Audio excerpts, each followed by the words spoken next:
Now, before I go into the review and talk about the main thing of this chapter, I really thought Chrollo mentioning this old man who he got the sun and moon ability from in Meteor City. I just want to mention that it's getting harder and harder to predict how this fight is going to end. There's so many theories, scenarios that people have come up with about how they reckon the fight will end. One being Hisoka will kill Chrollo, two being Chrollo will kill Hisoka, a third, Hisoka dreaming about this fight. Just he's cracking a fat over having a fight with Chrollo, and for the fight's actually set in the future, which actually leads to many possibilities. Actually, has the Dark Continent arc finished? Are members of the Phantom Troop, some of them dead? And then the last one, 5, the one I really think is going to happen, that this fight, being set in the present, will end in an interruption or a draw. So, for example, someone disrupts the ending, like a Lumi or a member of the Phantom Troop. So many possibilities, and we don't even know some of the Phantom Troop members have been killed off screen. For example, like Shalnak and Kuratopi. We've seen Chrollo use both of their techniques in this chapter, but it's probably more likely that Chrollo just borrowed their abilities and that he's going to give them back to them later. But we just still don't know yet whether they're still alive and if they've been killed off screen. So really interesting there. But now for the overall story progression from this chapter, we got introduced to new techniques, and just really, really in-depth explanatory explanations from Chrollo, and it's just so in detail, which I thought was great because it just makes it easier for us, the readers, to understand how he is using these abilities, what their strengths are, what their weaknesses are.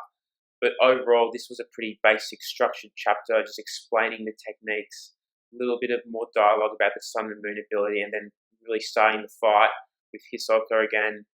But, now we're seeing some of Chrollo's new abilities, and the first one of these that he introduces in this chapter is the Gallery Fake ability, which was Kuratopi's ability from the Phantom Troop, one of the members from the Phantom Troop.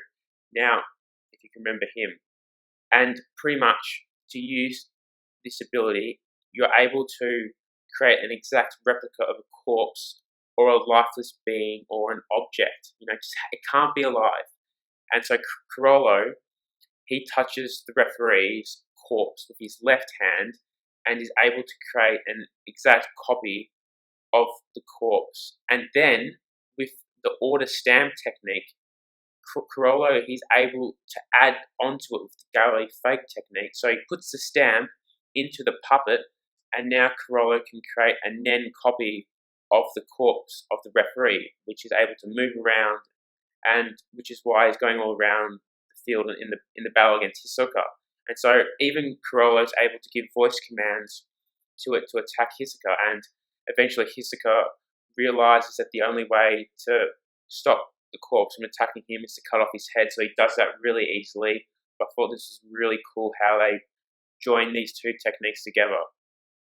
But just the next technique Chrollo used was the convert hands transfer technique. It was explained that if Chrollo touches someone with his right hand, they take on his likeness, and it's the exact opposite for his left hand. If Chrollo touches someone with his left hand, he takes on their appearance. And also, if he touches someone with both hands, they will both instantly swap appearances. And so Chrollo does this in the end to hide from Hisoka in the crowd, and the chapter ends off like that. Chrollo is going to secretly attack Hisoka next chapter, so I can't wait. But now, when it comes to characterization, definitely for Chrollo here, a lot of character development, just saying some new stuff that we haven't heard him say in a long time, if I can remember. It sounds like he just doesn't like humans.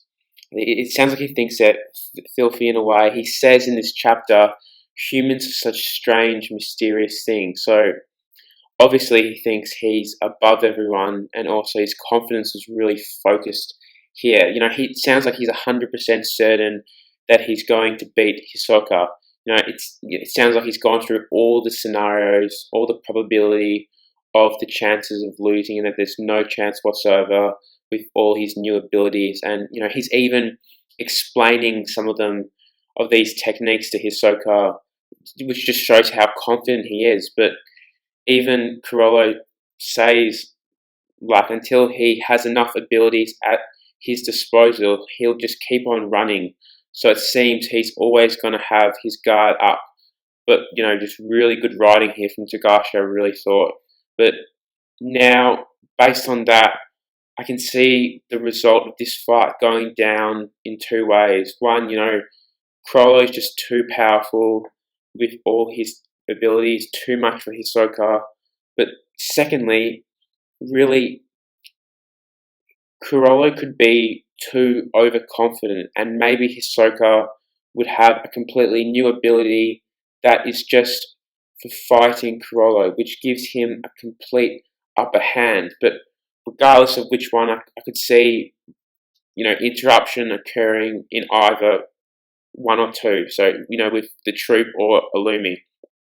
Now, lastly, I want to talk about my theory of Gyro being the old man from Meteor City who had the sun and moon technique.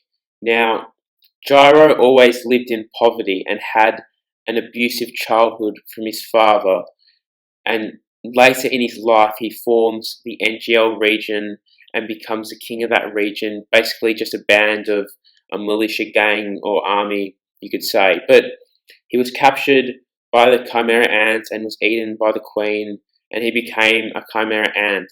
This was all, of course, off screen, remember. Now, we know from the Chimera Ant, Welfine, the wolf one, who used to be in Gyro's army. Gyro is in Meteor City, and Welfine is going to go to Meteor City and meet up with Gyro. That's what happened at the end of the Chimera Ant arc. He was going off to Meteor City. Now, maybe after Gyro became a Chimera Ant, his new appearance as an ant was a lot older looking, more like an elderly person. And maybe this is why in the latest chapter 352, the old man who wore a cape over his head in this chapter that Chrollo mentioned is the one who he got the sun and moon ability from in Meteor City, which was Gyro actually. Now, I know what you're thinking.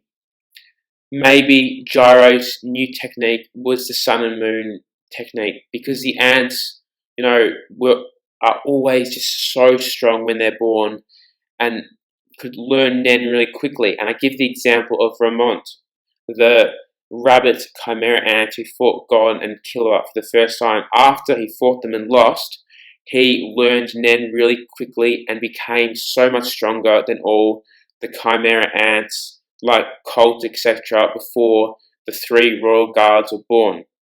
So now that Chrollo has mentioned that the old man is dead. Now this is the big thing that really debunks this, but I have a scenario that does not debunk this. Now you're thinking, how is this possible that Gyro's the old man when Chrollo has mentioned that this old man died? And we see a picture of him after the techniques used, probably off screen in the chapter. There's just an explosion in the ground.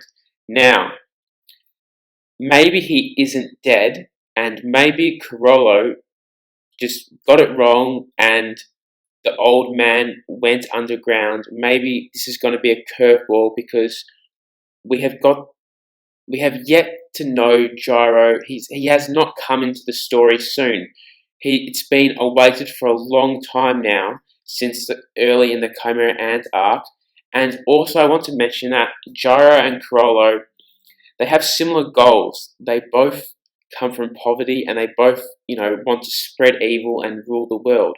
So maybe off screen, before the Dark Continent arc started, maybe Chrollo and Gyro both met up in Meteor City and, they had a liking. They formed an alliance kind of with Gyro, Chrollo, and the Phantom Troop, and maybe Welfine is there as well.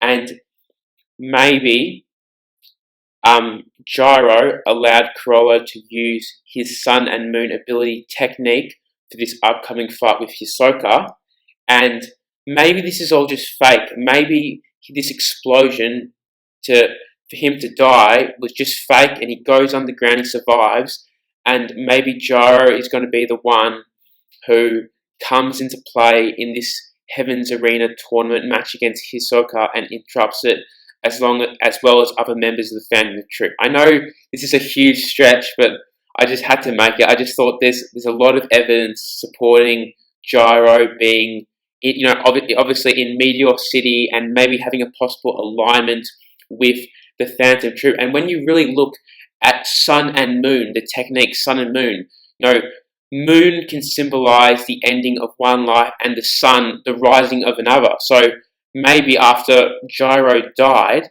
after he was killed and eaten by the Chimera ants, that's the Moon part, and then the Sun part is him rising again, new life as a Chimera ant, but still remembering his goals and his personality. He wants to fulfill his dream of, just going about controlling the world, and maybe this has some sort of alignment with Chrollo, but I'm just very interested how he's going to be implemented into the story. So just a little short theory there.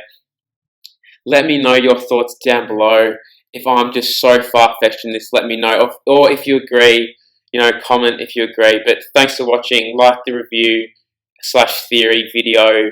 Comment as well on this review, what you thought of it. And make sure to share this video with your friends and other social media sites, specifically on this Gyro theory. And if you could subscribe to my channel just for more Hunter x Hunter related content, I'd really appreciate that. Thanks, guys.